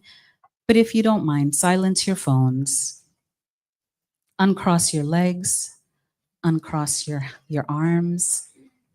Let the weight of the day release from your shoulders. Feel free to close your eyes or just bow your head, just so that there's no tension. Release any tension in your body.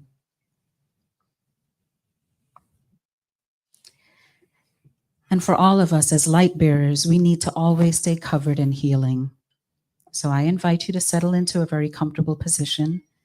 Soften your gaze. Let the natural pace of your breath find its rhythm. If you will, place one hand over your heart and the other over your abdomen. Feel the rise and fall of your breath. Don't try to manipulate it, just let it do so naturally. With each exhale, release a bit of tension that you came here with, or sadness, or your own abuse. And whatever emotions come to the fore for your body, let that flow. With each inhale, I want you to draw in some compassion, draw in some gratitude, and draw in some love, not for anyone but yourself. Imagine a steady light at the center of your heart that grows more radiant as you settle into this space. This light extends a safe, calm perimeter around you and those you support, but namely yourself. So as you've heard earlier, you be the light. You be that safe space for yourself, and you can do so with very intentional breathing. Don't try and manipulate your breath. Feel the beat of your heart on your hand and just know that you're in the right place at the right time.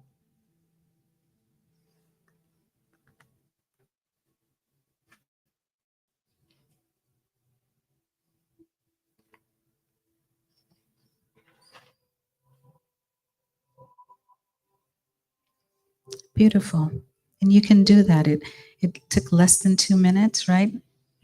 You can come back when you're ready.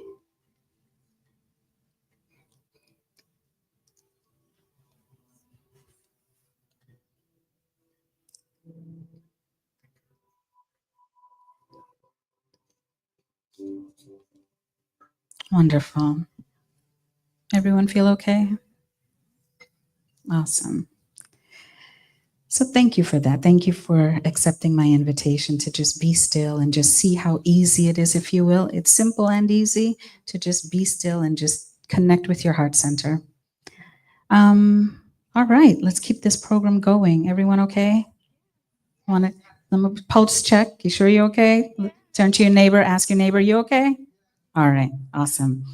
So let me please have the pleasure of introducing Mr. Master Steel Pan himself, Miss. Huh? That's you. Yes, I love it when people are like, "Hey, that's me."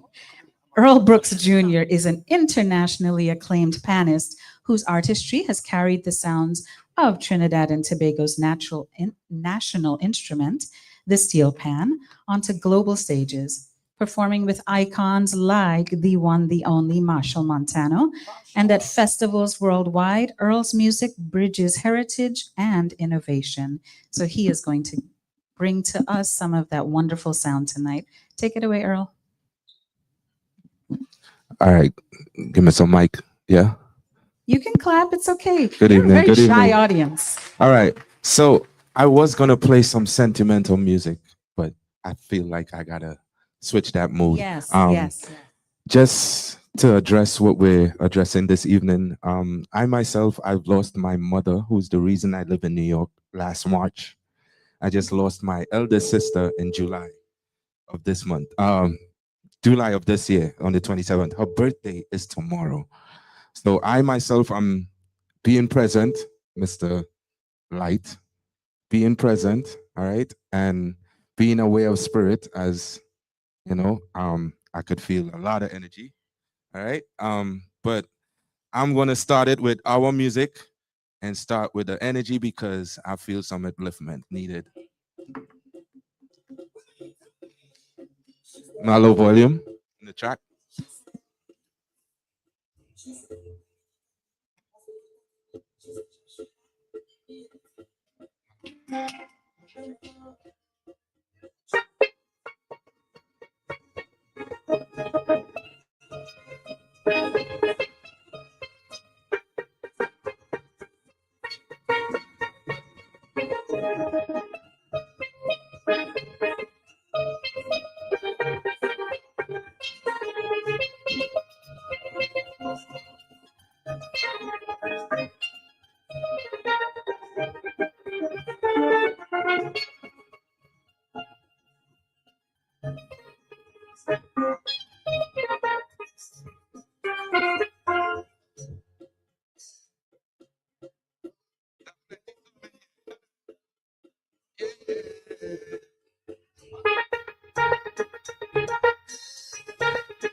This is the one where everybody sing. And I leave it tune. I in a good spirit. The vibes in a good spirit.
Okay, okay, okay.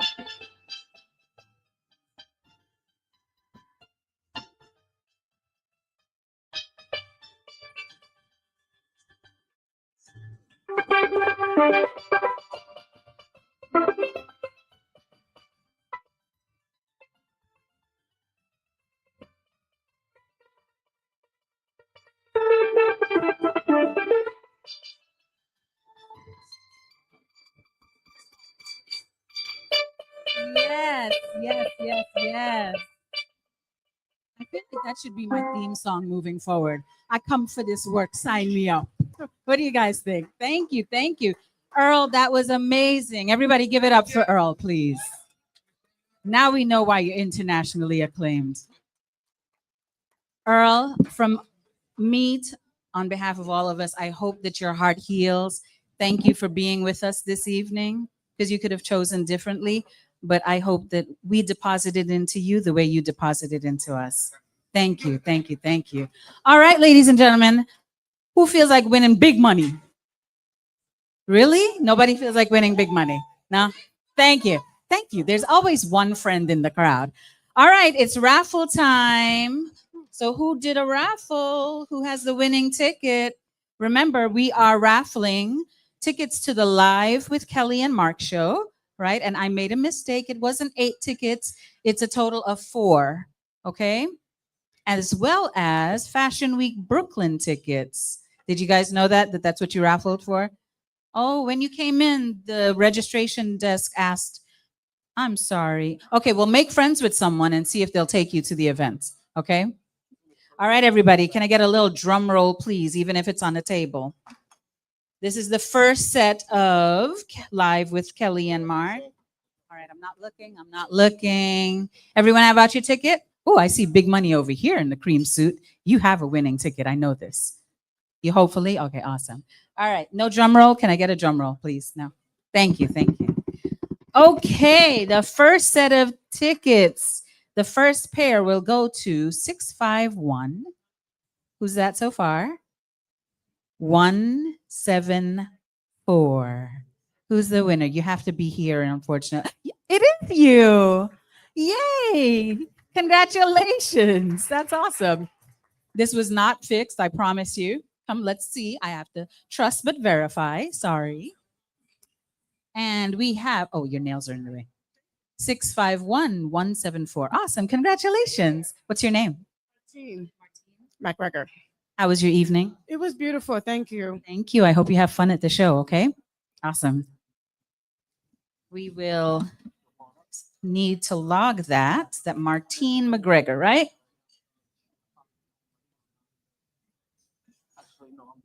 And the second set of tickets goes to, shake it up. And folks, while you're waiting, like I said, there are programs on some of the highboy tables that have a QR code. I invite you again to, give with your heart. All righty. The next winning ticket, similar but not the same, 651-184. Who's that? Is that another winner over there? Is it? Did you buy up the entire round, sir? Seriously? Let me see. I don't believe this. Now you need to invite another couple to go with you to make 4. 651-184. Awesome. And what's your name? Kenyatta. Kenyatta. Thank you, brother. And congratulations. Awesome. Round of applause for Kenyatta and Martine, who have won 4 tickets to the Live with Kelly and Mark show. All right. So now Fashion Week. Who are the fashionistas in the house? I see a lot of you. You ready to go to the fashion show? It's happening this week. So I think we have a total of, where is Ozzy? I want to say it's a total of 4 tickets. All right, here we go. 651-153. Oh, I am so sorry. I'm sorry. It's 183. Anyone? 651-18. Kenyatta bought the entire roll. Is that you, Kenyatta? You did it? See, this is how you come to events. I'm just saying. Take a page out of his book. You did? So you're going to go in the morning to Kelly and Mark, and then in the evening to Brooklyn Fashion Week? Oh, there you go. Let me see. Trust but verify. Hold on. 651-183. Awesome. Congrats. I'm going to hold on to that. Wonderful. Well, look at that. I love it. All right, folks, we're going to keep this party moving because, as they say, as the kids say, you don't have to leave, but you might have to get the you-know-what out here. So you see these beautiful floral arrangements? They are masterpieces of one of Ozzy's awesome friends, and he unfortunately couldn't be here. His name is James Francois Pillion. I believe that he's going to soon begin a floral museum. I want to say it's in New York. Hasn't been yet established, so look out for him. Excuse me. We will share his Instagram page, but we are auctioning off 1, 2, 3, 4 pieces. There's a fourth one. TD Bank has agreed to hold on to them in case you need, your SUV to come back on Monday to collect them. But they are each starting off at $50. So we're doing an auction. Can I get a 50? Anybody want a $55? Anybody want to start it off there? Show of hands. We don't have paddles, but if there's anyone, no, it's it's this beautiful, yeah. But we're actually holding it. TD Bank will hold it until Monday. Anyone interested? They make a beautiful backdrop. Do I see a hand in the back? No one has an event that they want to go to? No, you don't have a wedding. You could walk in with this as a gift? No? All right. Well, we tried, Ozzy. Ozzy, we tried. We tried with the auctioning of the beautiful flowers. I know that they're a bit, they're lovely, but it might be too hard to take on the train. Sorry. But again, TD Bank will hold them. So ladies and gentlemen, it comes to the end of our program. I was being funny, but TD Bank has graciously donated the space, and we do need to return it back to them before 9 p.m. So we are asking that guests, make your new friends, say goodbye, make certain to join, take a photo of the QR code, donate, please, to Beyond the Call. And I'm going to turn the mic over to another friend of Ozzy's, Miss Jenia Wright, who is going to bring some closing remarks before we say our thank yous and bid you all a wonderful farewell. Have you all had a good evening? Yes? All right. It was a pleasure being your MC this evening. I hope to see you all again. Thank you. Thank you, Jenia. Good evening, everyone. It's actually Jania Wright. That's okay. We just met. No worries. Oh my gosh. I hope that you are feeling as full as I am. Okay. I thank you for joining us tonight. And I'm so honored to be a closing voice. I'm honored for many reasons. Honored because this organization is amazing. Honored because healing is something that we as a community need to center. And I'm honored because I am the newest member of the board of this organization. And so I feel, no, I didn't say it for that reason, but thank you. I said it because I'm feeling so proud that I have the nerve to be proud. Newly affiliated with the organization, and I have the nerve to be proud, but it's just so beautiful here this evening. And wanted to let you know that your support this evening goes beyond the call.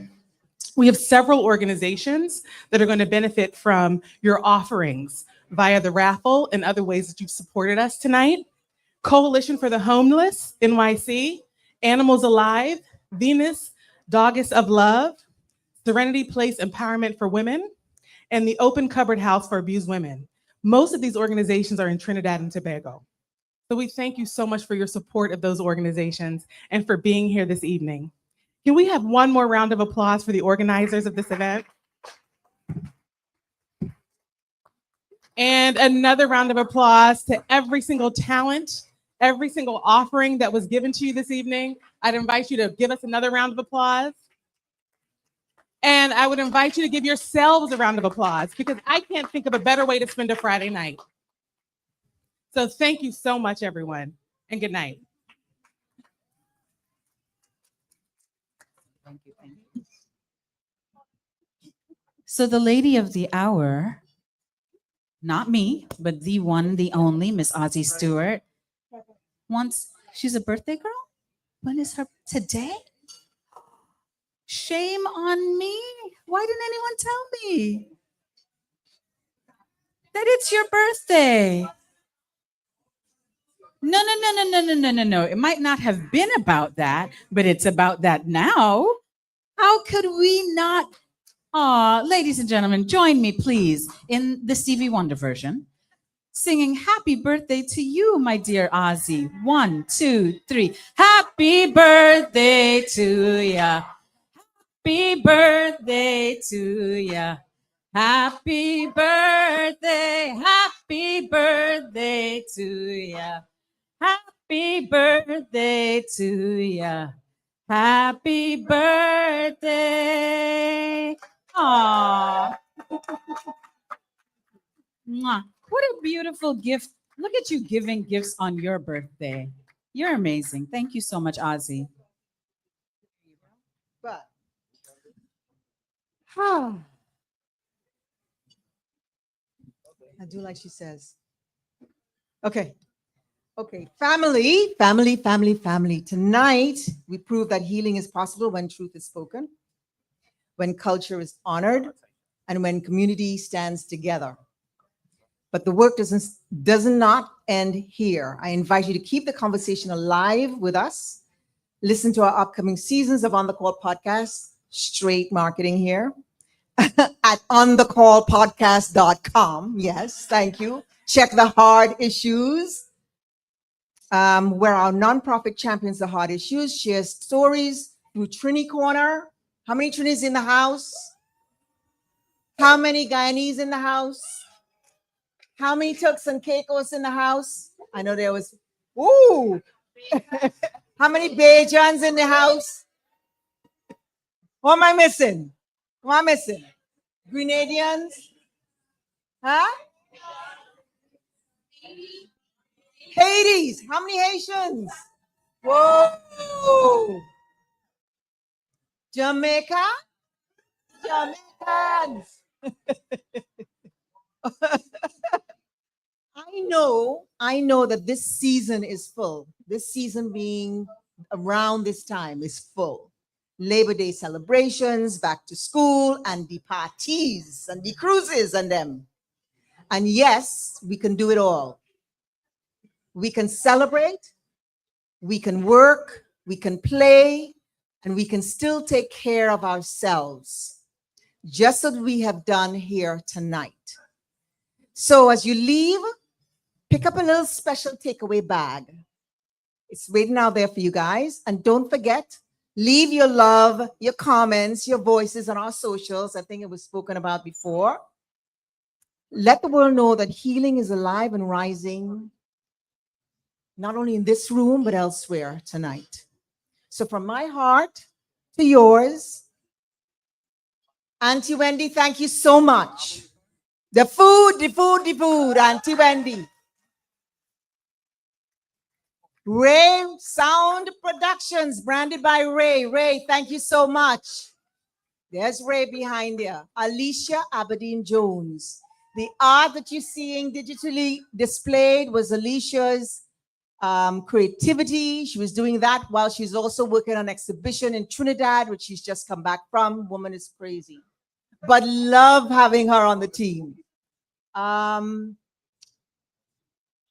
dear Sonia, thank you so much for being here. Last minute, picking it up and doing it. James Francois Pigeon. Is he still here? These flowers were fantastically created today from 10:30 till maybe about 2. Boom, boom, boom, boom, boom, done. And guys, it is light. It is not heavy, right? And it would be lovely if you guys can find a way to take it, because it will be wonderful in your home for a long time. I know it's a big piece, or they're big pieces, but there are also little pieces on the little tables that are there as well. So I'm being told $10 on the little ones on the table. Who wants to buy? I think the codes are out there, please. If you're at a table and you want to get it, you grab it now. Who else? We have to speak with people like my consul general, who comes in sits in, stands up, speaks out.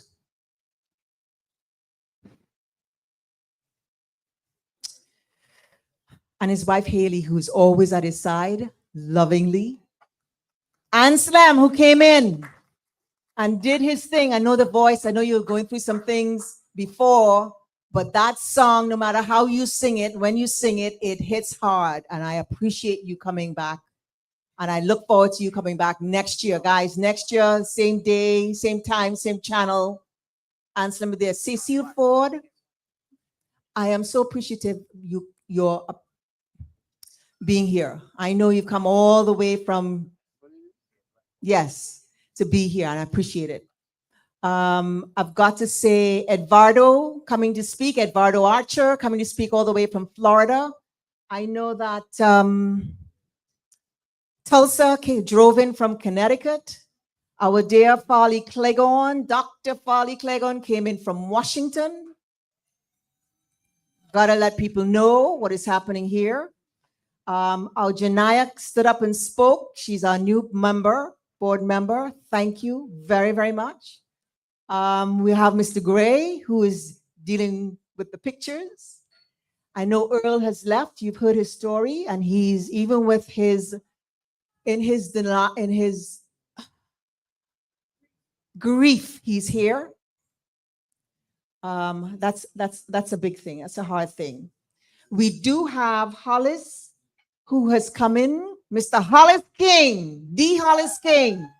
Mr. Hollis King was the big man in Verve, the largest jazz label in the world. Mr. Hollis King in the house. And then we have Mr. Sherwin Banfield. Banfield, sculptor, painter, is it Biggie Smalls? Sculptor, doing some great things.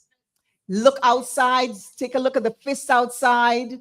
Again, we've come here to do something special. Kevin Cheese, my videographer, who's there with me, takes care of me. We took a trip this year. We spoke to that trip last year at the consulate. We spoke about going away. We were going to Europe, but then, you know, then it became a cold season to travel in January. And then, you know, the elections happened. I was like, be kind to yourself, Ozzy. So we went where we went. We went 4 countries, 3 weeks, Barbados, Grenada, Tobago, Canada, and back. It was wonderful. And I never felt safer than with Cheese. Cheese, raise your hand again. He is there. Raise your hand, Cheese. He is there. If we have to go like we did last week or 2 weeks ago, we had one drive out to Maryland and back to speak with Sir George Alain, 93 years old and doesn't even need a walker. We drove out, came back, never felt safer than with Cheese. We do have Mr. Nellon Hunt, who I would like to get a couple of people in front of the camera before we leave, before we dig out. And again, the bags are out front for you. So Nellon, raise your hand, please. There's Nellon over there. He's right there in the blue suit, the bow tie, Mr. Bowtie. Then we have, and before that, we have Purnell, my friend Purnell, who has been with me in some serious scenarios back in the day. She is quietly sitting there, but she's come last year. She's here again this year. Purnell, I love you. I love you. I love you, man. I love you. Jay, blessed. I have been blessed by this person called Jay, sitting down quietly in a pink jacket. I'm not going to look in her direction, but sitting down over there in a pink jacket, who pulled some fire out of my you-know-what to move me forward at a time when things seem to have been going a little awry, you know? Gotta say that. Thanks. Mr. Light over there, Dr. Light over there. Thank you for coming in. Thank you for lighting up the joint. And who else? And for all of you who have come in, this man over here, quietly sitting in his suit, turning around like I don't know, like you don't want to point it. Mr. K. Jackson. Supporter K. Jackson. Thank you so much. My Friend Jenny over there, who I grew up with, black and white shirt. She has been in my life since the toddler. She was the one who taught me to ride a racer bicycle when I was way small. Always still with me. Gina back there, who's come in. She is, raise your hand, Gina, so people know who you are. She is working with a group in Uganda, working with children, women, communities in Uganda, doing really great work. And that work comes from the heart, right? Dangerous situations, and she's there. Gina, thank you for coming. Yeah. And everybody else who have stepped in, who've taken the time, hopefully this first time scenario, Zena. Can't forget Zena. Zena child. So, so guys, we spoke to this last year when we launched the nonprofit at the consulate, on Trini soil at the consulate. And here we are. Next year, there are, of course, bigger dreams. The man upstairs is kind of just moving me, even though I keep saying, slow down. There are things that keep happening. So next year, what is here is going to mushroom next year. So please be aware, tell your friends. Let's come back and do some healing again next 9/12. This is a special day for me. Now, it's my birthday. It was not meant to be, that was not the main thing. This healing was the main thing. But this gives me joy. This is the biggest gift I can ever have. Right? So, thank you. Anthony, for working out the engineering. Thank you. Thank you. Because I am not actually technologically savvy and I don't intend to learn all that stuff. But thank you. So next year, please. And in the meantime, we do need the help with moving things forward. This is what I wanted to show you, the work that is involved, that the culmination of that work. And so it is not, when we call out or we reach out, it is for this, right? Which is much needed. We know the abuse is happening in a lot of different levels, but also politically, yeah? We're getting a lot of whiplash. So we need to rein ourselves in. We need to hold one another's hand, hold one another down. And I know there's a lot of food we need to get rid of too. I mean, not get rid of, but again, we need to do something with the food. Share. Thank you very much. So thank you for the healing. Thank you for seeing that maybe there was some healing in the room. I felt it. Thank you for that. Dr. Clegon. And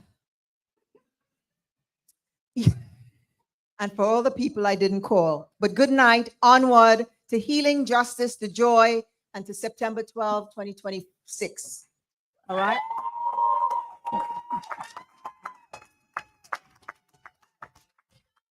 And this music is the music. I'm a house head, so we're going to change up the music a little bit as we chip out to get the bags. Thank you for coming.